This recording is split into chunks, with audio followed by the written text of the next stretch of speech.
하나님 말씀 사도행전 2장 41절 42절입니다.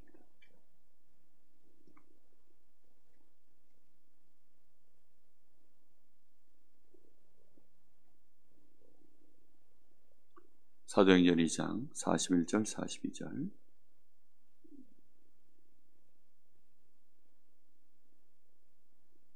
같이 보겠습니다. 그 말을 받은 사람들은 세례를 받음에 이날에 신도의 수가 3,000이나 더하더라. 그들이 사도의 가르침을 받아 서로 교제하고 떡을 떼며 오로지 기도하기를 힘쓰니라. 아멘. 운명이라는 단어는 정말 고통을 당하는 사람들에게는 절망과도 같은 말입니다. 아무리 몸부림을 쳐도 도무지 빠져나올 수 없는 자신의 인생의 어려움, 그걸 맞닥뜨려 있는 상태에서 그것이 자신에게 운명과도 같은 거구나, 이렇게 스스로 느낄 정도가 되어지면 사실은 절망이죠. 이건 도무지 해결할 수 없구나. 이미 나는 한계에 들어선 지 오래되었고 죽지 못해 살아가는 이제 그런 상황이 되어버리는 것입니다. 우리가 복음을 듣고 우리가 하나님의 자녀가 된 것, 이것이 잘못하면 현장에서 보질 않으면 이게 실감이 나지 않을 수가 있습니다.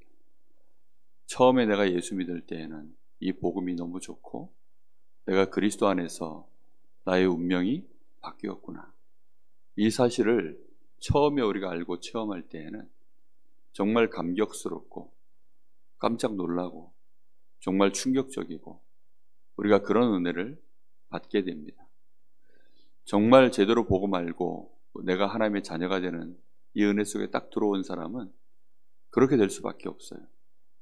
그런데 이것이 1년 지나고 2년 지나고 시간이 계속 흐르다 보면 우리도 모르는 사이에 내가 받은 이 구원의 축복이 얼마나 어마어마한 것인지 사실상 잘 모르게 됩니다.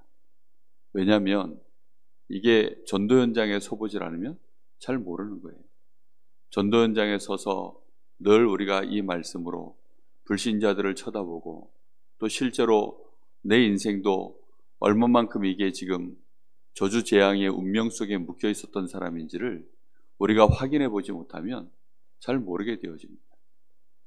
어제도 그 불신자 한 명을, 불신자도 아니죠, 교회를 40년을 다녔다고 하니까 지금도 다니고 있습니다. 이 강릉의 제일 큰 교회에 지금 다니고 있으신 분이신데 그분이 나이가 70이 넘으셨고 교장 선생님 출신으로 이렇게 은퇴를 하신 분이더라고요.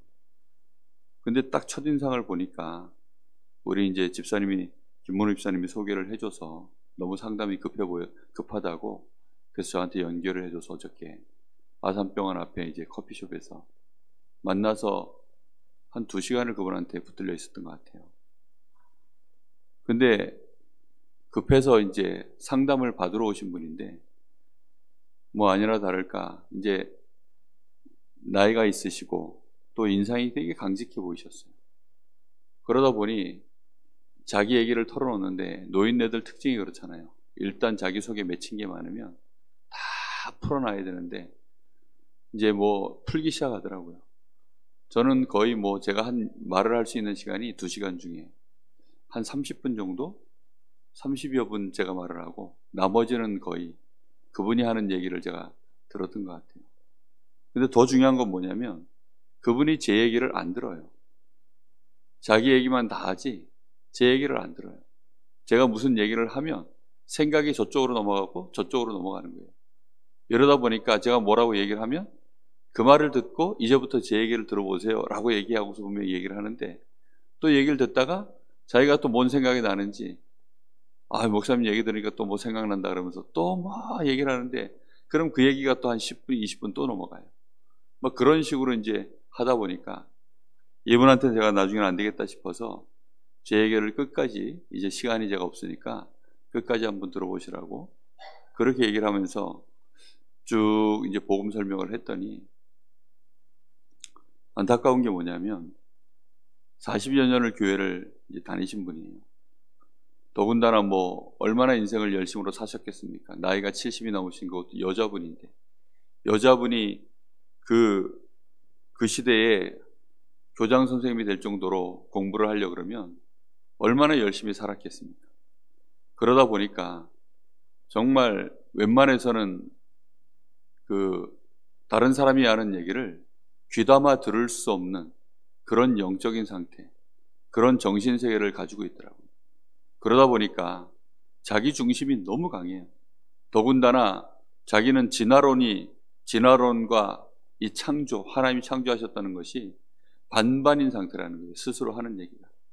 그러면서 말도 안 되는 이제 뭐 진화에 대한 얘기들을, 너무 많은 허점이 있는 얘기들을 스스로 쭉 얘기를 하는데 얘기할 수가 없어요, 도무지. 제가 그분 딱 헤어져서 복음은 다 전하고 뭐 기본적인 이제 얘기들은 다 복음 메시지 다 했는데, 결국은 어제는 그냥 그 정도 딱 마무리하고 다음번에 또 만납시다 하고, 제가 느낀 게 그거예요. 이 사람 뒤에 귀신이 확실히 있구나. 완전히 귀신에게 지금 생각과 마음이 붙들려 있구나.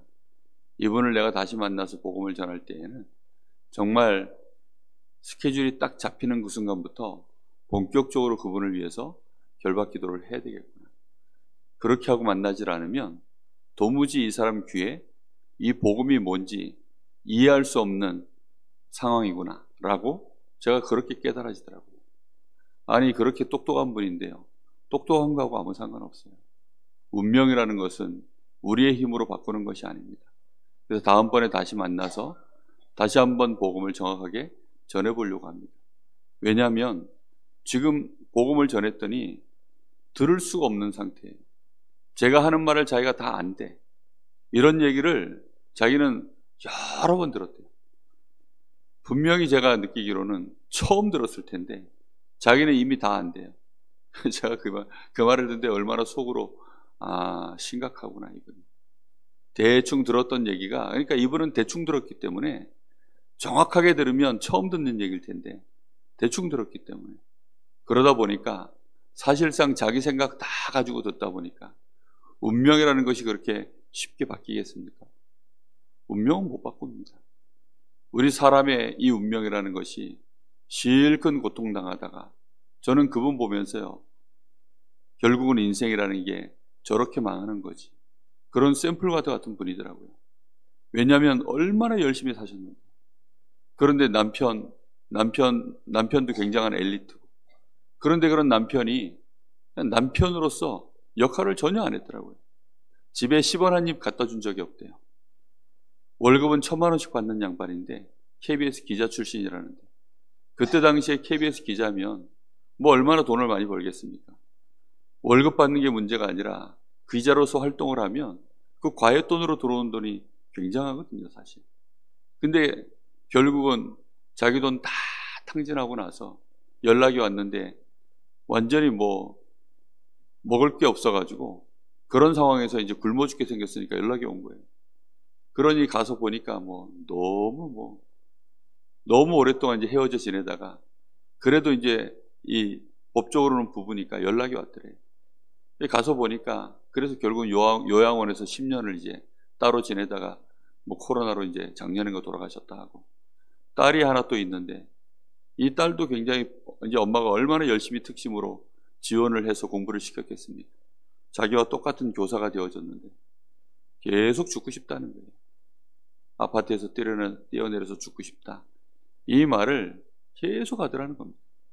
그 아버지 장례 때문에 또 얼마 전에 만났는데, 그 만나서 하는 얘기가, 그때도 또 장례식장 와서도 거기서 또 죽고 싶다 얘기를 계속 하더래요.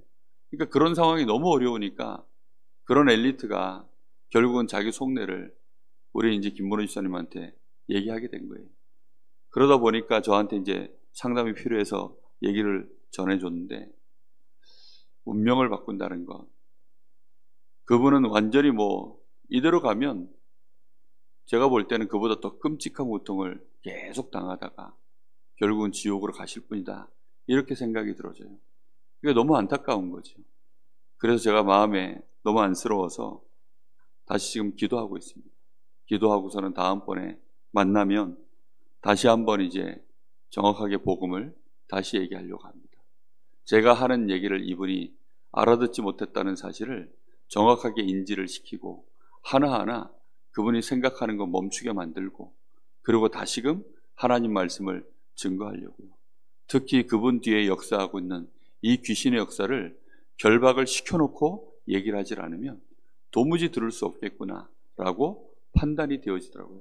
그럴 만큼 강하게 귀신이 그 뒤에 역사하고 있고 이분 배경 속에 이 가문 속에 흑암 세력이 얼마나 강한지 그걸 정확하게 느끼겠더라고요.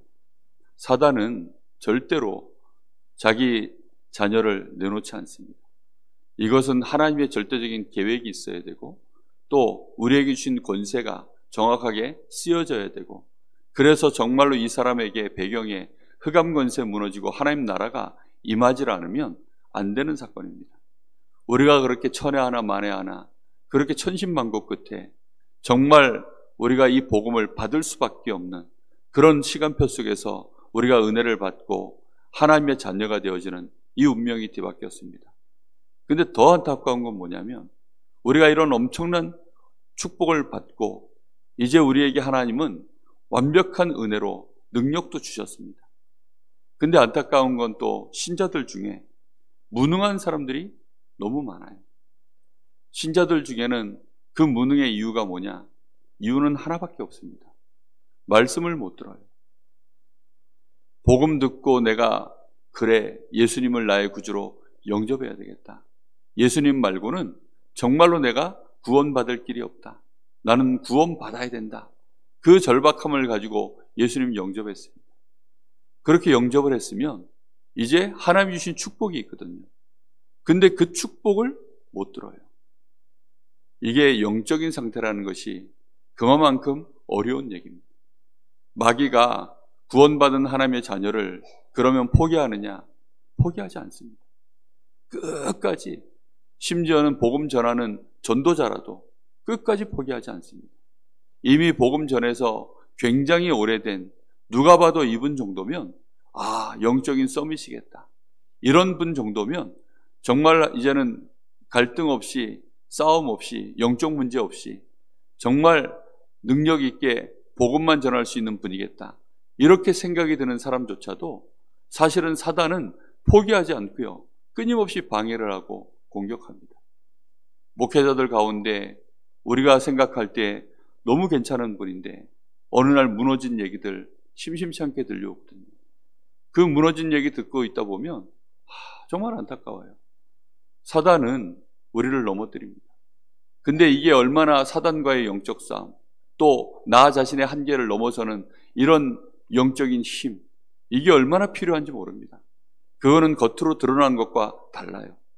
불신자들도 달란트가 있는 사람들은 말을 잘합니다. 학자들 가운데도 얼마나 설명을 잘하며 특히 저 학원에 가면 유명 강사들이 있거든요. 그런 유명 강사들 말하는 거 들어보면 달란트 자체가 입이에요. 학자의 혀를 갖고 있다 보니까 얼마나 말을 재미있게 조리있게 그렇게 능력 있게 말하는지 모릅니다. 목회자가 말을 잘해서 재미있게 잘하고 또 정확하게 전해줄 줄 알고 이러면 그 사람이 굉장히 능력 있어 보이고 이런 분 정도면 실제 영적인 상태도 그럴 것이다 라고 착각하기 쉽지만 그렇지가 않습니다. 이게 능력이 있다는 것은 하나님이 주시는 능력입니다. 실제로 하나님으로부터 받은 성령의 감동과 충만함 속에서 그 말씀의 흐름을 따라서 우리에게 하나님이 능력으로 역사하시는 비밀입니다. 그런데 우리가 말씀을 들을 줄 모르고 말씀의 흐름을 탈 줄도 모르고 이 말씀이 나에게 성취되어진다는 그 축복의 자리에 내가 정확하게 인도받아서 있지 못하면 하나님의 능력을 우리가 실제 체험한다는 것은 불가능합니다. 여러분 성령 충만 달라고 그냥 계속 기도하면 성령 충만 올 것 같습니까? 오지 않습니다. 마가의 다락방에는 왔는데요. 그 사람들이 성령 충만 받을 수 있었던 이유는 언약 붙잡고 했기 때문입니다. 그래서 정말로 구원받은 하나님의 자녀는 하나님과 나 사이에 언약이 있습니다. 하나님이 나에게 부으시는 그 언약이 우리에게 정말로 나의 삶과 현장과 나의 미래로 연결되어질 때 그럴 때 이제 하나님이 우리에게 주시는 성령 충만이 임하는 것입니다. 그런데 이 영적인 상태와 내가 이렇게 기도하는 이 언약적 기도 속으로 내가 정말로 들어갈 수 있는, 거기까지 오는 것이 절대 쉽지가 않아요.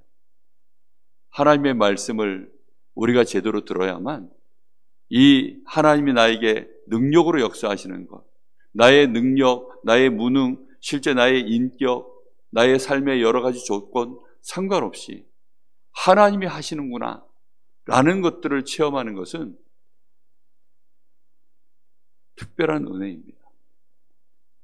구원받은 하나님의 자녀에게만 주신 정말 특별한 은혜입니다. 근데 이 은혜 속으로 들어오는 것은 집중이 필요해요. 내 마음과 내 생각, 내 영혼, 실제로 내 삶이라는 것은 내 육신이 포함되어 있는 것입니다.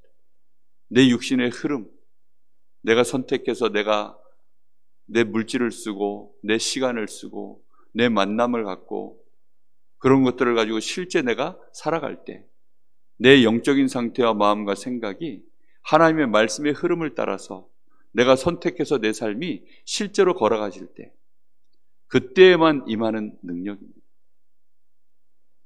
요셉의 형들이 다 구원받았죠. 그런데 요셉과는 달랐습니다. 무능하기 그지없는 사람들이었어요. 자신들이 무능하다는 사실을 아마 안 해봤을 것입니다.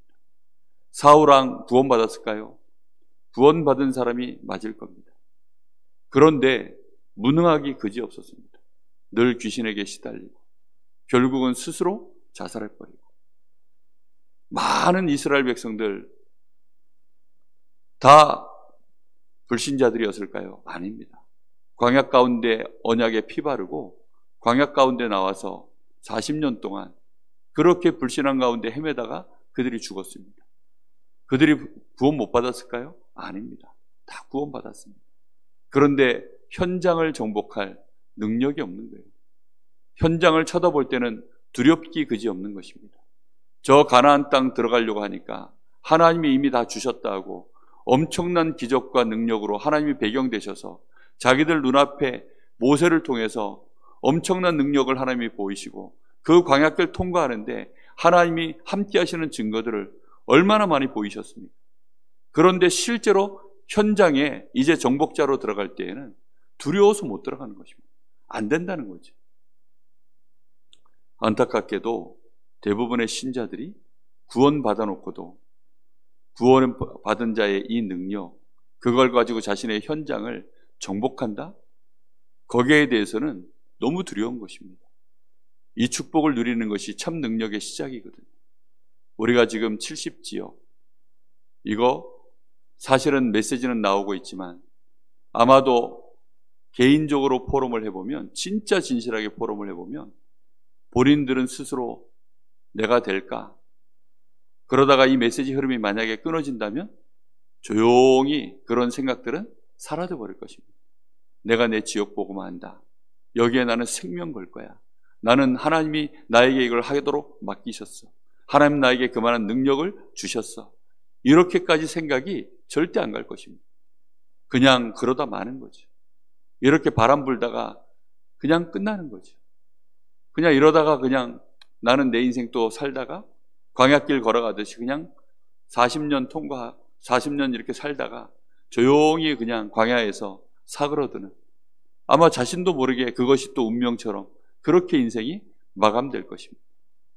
그래서 오늘 새벽에 우리는 잠깐이지만 진짜 하나님 앞에서 나는 내 운명이 바뀌었는가? 그리스도 안에서 나의 운명은 바뀌었는가? 그리고 나는 무능한 자 맞지만 하나님의 계획은 반드시 성취되어질 것인데 내가 그 언약을 진짜로 붙들고 있는가? 하나님은 능력으로 나를 통하여서 내가 언약을 붙잡고 있다면 성령으로 역사하실 것이 맞는데 나는 그 약속을 믿고 있는가? 그래서 나는 정말 지옥 복음화를 놓고 나 자신의 한계를 넘어서 다른 사람을 살리고 현장을 정복하는 일에 내가 정말 하나님의 능력을 내가 믿고 있는가? 나를 통해서 하나님은 그 일을 하기를 원하시는 것이 맞는가? 한번 질문을 해보셔야 됩니다. 나는 이렇고 저렇고 어차피 어떤 상황에 있다 할지라도 지역 복음화를 한다는 것은 내 힘으로는 불가능합니다. 그 사람이 젊고 힘이 있고 유능해도 어차피 사람의 능력으로는 불가능합니다. 반대로 내가 아무리 연약해도 어차피 내 능력으로 안 되는 일입니다. 이것은 하나님의 약속이고 하나님의 성령으로 역사하실 때만 가능한 일입니다. 그러면 나는 그 언약을 얼마만큼 붙잡고 내 인생의 중심을 거기다가 두고 있는가? 결국은 그 질문을 해보셔야 됩니다. 그래서 정말 하나님 앞에서 내가 그 질문 속에서 오로지 결론을 내리고 기도에 힘쓰는 마가의 다락방의 그 자리, 내가 그 자리에 있는가 없는가? 그 자리가 무능의 해결 자리입니다. 우리의 운명은 이미 다 바뀌었어요. 나의 무능을 해결하는 자리입니다. 나의 한계를 넘어서는 자리입니다. 그 자리에서 하나님은 우리의 미래도 다 바뀌어진 것을 확인하는 응답들을 시작하실 것입니다. 정말로 그 은혜 속으로 오늘 이 새벽에도 꼭 들어가시기를 예수님의 이름으로 축복합니다. 기도하겠습니다. 하나님, 간절히 기도합니다. 우리에게 주신 이 은혜가 얼마나 크신 은혜이며 완전한 은혜이며 영원한 은혜인지를 하나님 저희들이 알기를 원합니다. 하나님 자신이 완전하신 분이요 영원하신 분이요 모든 것을 다 아시는 분이시기에 하나님이 우리에게 베푸신 이 구원이 그리스도 안에서 완전한 축복이라는 사실, 우리의 모든 문제가 이미 그리스도 안에서 끝났다라는 사실, 하나님 우리의 운명이 진실로 이제는 완전히 바뀌었다는 사실, 하나님 우리가 그 사실을 알게 되기를 원하고 믿을 수 있기를 원하며 더 나아가 우리의 현장에 하나님은 나를 통하여 그 현장을 살리는 자로 하나님이 나를 세우셨다는 사실을 진실로 저희들이 깨달을 수 있기를 원하고 그 믿음 가지고 진정 하나님 우리의 마음에 우리의 무능과 연약함을 하늘 가지고 하나님 앞에 기도할 수 있는 자가 되어지기를 소원합니다. 우리가 불신자처럼 먹고 사는 문제에 매여 있지 않게 하시고 현장을 살리는 일에 하나님 정말로 올인해도 될 만큼 하나님이 나의 아버지시며 하나님은 지금 나와 실제로 함께 하시는 하나님이심을 저희들이 깨닫고 진정으로 하나님 기도 속으로 들어갈 수 있도록 주여 우리 사랑하는 성도들을 축복하여 주시길 간절히 원합니다. 마가의 다락방에서 시작되어졌던 참된 기도가 저희들에게도 시작되게 하여 주시옵소서. 오로지 이 말씀 붙잡고 현장을 살릴 수 있는 증거들이 우리에게 나타나게 하시고 빛의 경제가 우리 교회에 우리 모든 산업인들에게 우리 성도들의 가정마다 일어나게 하여 주시옵소서. 렘넌트들이 현장에서 정말로 하나님 넉넉히 승리할 수 있는 영적 서밋, 기능 서밋, 문화 서밋으로 하나님의 응답을 확인하게 하여 주옵시고 그 현장에서 흑암 권세 속에 묶여있는 자 하나님 정말로 저 불신자들의 저 사단의 서밋들에게 짓밟히고 노예되어지지 않게 하시고 그 현장을 능히 살려낼 수 있는 우리 렘넌트들 설 수 있도록 역사하시길 간절히 원합니다. 하나님 정말로 이 강릉 지역의 70지역 살려낼 수 있는 우리 모든 성도들 70인 제자로 내가 부름받았음을 알게 하시고 그 여정을 걸어갈 수 있도록 하나님께서 역사하여 주옵소서. 성령의 강권적인 역사가 일어나기를 소원합니다. 하나님이 역사하여 주시옵소서. 살아계신 예수님의 이름으로 간절히 기도하옵나이다. 아멘. 하늘에 계신 우리 아버지여, 이름이 거룩히 여김을 받으시오며 나라의 마옵시며 뜻이 하늘에서 이룬 것 같이 땅에서 이루어지이다. 오늘날 우리에게 일용할 양식을 주옵시고 우리가 우리에게 죄진 자를 사하여 준 것 같이 우리 죄를 사하여 주옵시고 우리를 시험에 들게 하지 마옵시며 다만 악에서 구하옵소서. 나라와 권세와 영광이 아버지께 영원히 싸움나이다.